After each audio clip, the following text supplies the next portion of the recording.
ಲೋಕಸಮರದ ಅಖಾಡಕ್ಕೆ ಮಾಜಿ ಸಿಎಂಗಳು ಧುಮುಕಲಿದ್ದಾರಾ? ಬಂಧನವಾಗಲಿದ್ದಾರಾ ಹಿರಿಯ ನಟಿ ಜಯಪ್ರದಾ? ಪಶ್ಚಿಮ ಬಂಗಾಳದಲ್ಲಿ ಬಿಜೆಪಿ ನಾಯಕ ಗಾಯಗೊಂಡಿದ್ದು ಯಾಕೆ? ಕೇಜ್ರಿವಾಲ್ಗೆ 6ನೇ ಬಾರಿಗೆ ಸಮನ್ಸ್ ಜಾರಿ ಮಾಡಿದ್ದು ಯಾಕೆ? ನೋಡೋಣ ನ್ಯಾಷನಲ್ ಟಾಪ್ 9ನಲ್ಲಿ.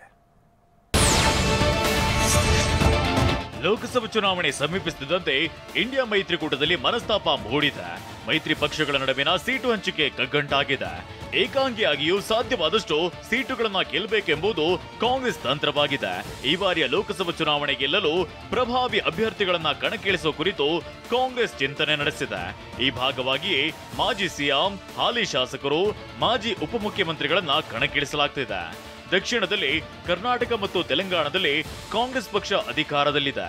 ಹೆಚ್ಚು ಸ್ಥಾನಗಳನ್ನ ಗೆಲ್ಲಿಸಲು ಇಲ್ಲಿ ಸಚಿವರನ್ನ ಲೋಕಸಭೆ ಕಣಕ್ಕಿಳಿಸುವ ಚರ್ಚೆ ನಡೆದಿದೆ.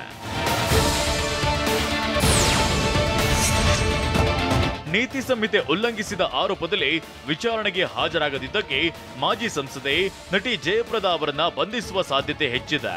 ಪ್ರಕರಣದ ಕುರಿತು ವಿಚಾರಣೆಗೆ ಉತ್ತರ ಪ್ರದೇಶದ ರಾಂಪುರದಲ್ಲಿರುವ ಜನಪ್ರತಿನಿಧಿಗಳ ನ್ಯಾಯಾಲಯವು 7 ಬಾರಿ. ನೀವು ಪೋಷಕರಾಗಲು ಕಾಯುತ್ತಿದ್ದೀರಾ? ಚಿಂತಿಸದಿರಿ. ಓಯಾಸಿಸ್ ಫರ್ಟಿಲಿಟಿ 90,000 ದಂಪತಿಗಳ ಜೀವನದಲ್ಲಿ ಸಂತೋಷವನ್ನು ತಂದಿದೆ. 7825893601ಗೆ ಕರೆ ಮಾಡಿ. ಅತ್ಯದ್ಭುತ ರಿಯಾಯಿತಿ ಪಡೆಯಿರಿ ಹಾಗೂ ಎಲ್ಲರಿಗೂ ಗುಡ್ ನ್ಯೂಸ್ ಕೊಡಿ.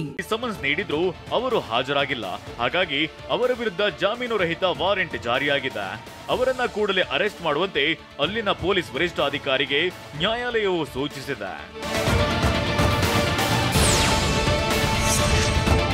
ಸಾರ್ವತ್ರಿಕ ವಿಧಾನಸಭಾ ಚುನಾವಣೆ ಸಮೀಪಿಸುತ್ತಿದ್ದಂತೆಯೇ ಅಸ್ಸಾಂನಲ್ಲಿ ಕಾಂಗ್ರೆಸ್ನ 2 ಹಾಲಿ ಶಾಸಕರು ಬಿಜೆಪಿ ಸರ್ಕಾರಕ್ಕೆ ನೇರವಾಗಿ ಬೆಂಬಲ ನೀಡುವುದಾಗಿ ಘೋಷಿಸಿರುವುದು ಕಾಂಗ್ರೆಸ್ಗೆ ಭಾರಿ ಮುಖಭಂಗವಾಗಿದೆ. 2 ಕಾಂಗ್ರೆಸ್ ಶಾಸಕರಾದ ಕಮಲಾಕ್ಷ ಡಿ ಪುರ್ಕಾಯಸ್ತ ಮತ್ತು ವಸಂತದಾಸ್ ಅವರು ಮುಖ್ಯಮಂತ್ರಿ ಹಿಮಂತ್ ಬಿಸ್ವಾ ಶರ್ಮಾ ಅವರನ್ನ ಭೇಟಿಯಾಗಿ ವಿರೋಧ ಪಕ್ಷದ ಪಾಳೆಯದಲ್ಲಿದ್ದರೂ ಸರ್ಕಾರಕ್ಕೆ ತಮ್ಮ ಬೆಂಬಲವನ್ನ ನೀಡಿದ್ರು. ಸಿಎಂ ಹಿಮಂತ್ ಬಿಸ್ವಾ ಶರ್ಮಾ 2 ಶಾಸಕರನ್ನ ಸ್ವಾಗತಿಸಿದ್ರು. ಮಧ್ಯ ಹಗರಣದಲ್ಲಿ ದೆಹಲಿ ಸಿಎಂ ಅರವಿಂದ್ ಕೇಜ್ರಿವಾಲ್ ಅವರಿಗೆ ಜಾರಿ ನಿರ್ದೇಶನಾಲಯ 6ನೇ ಬಾರಿಗೆ ಸಮನ್ಸ್ ಜಾರಿ ಮಾಡಿದ್ದು ಫೆಬ್ರವರಿ 19ರಂದು ಹಾಜರಾಗುವಂತೆ ಇಡಿ ಕೇಜ್ರಿವಾಲ್ಗೆ ಸೂಚಿಸಿದೆ. ಇದಕ್ಕೂ ಮುನ್ನ ಇಡಿ ಕೇಜ್ರಿವಾಲ್ಗೆ 5 ಬಾರಿ ಸಮನ್ಸ್ ಜಾರಿ ಮಾಡಿತ್ತು. ಕೇಜ್ರಿವಾಲ್ ಇದುವರೆಗೆ ಕಳುಹಿಸಲಾದ ಸಮನ್ಸ್ನ ವಿಚಾರಣೆಗೆ ಇಡಿ ಮುಂದೆ ಹಾಜರಾಗಿಲ್ಲ. ಇಡಿ ಸಮನ್ಸ್ ಅನ್ನ ಅವರು ಸೇಡಿನ ಕ್ರಮ ಅಂತ ಕರೆದಿದ್ರು. ವೀಸಾ ನಿಯಮ ಉಲ್ಲಂಘನೆ, ಮಾದಕ ವಸ್ತು ಅಕ್ರಮ ಮಾರಾಟದಂತ ಆರೋಪಗಳಿಗೆ ಸಂಬಂಧಿಸಿ 186 ವಿದೇಶಿಗರನ್ನ ಮಾಲ್ಡೀವ್ಸ್ ಗಡೀಪಾರು ಮಾಡಿದೆ.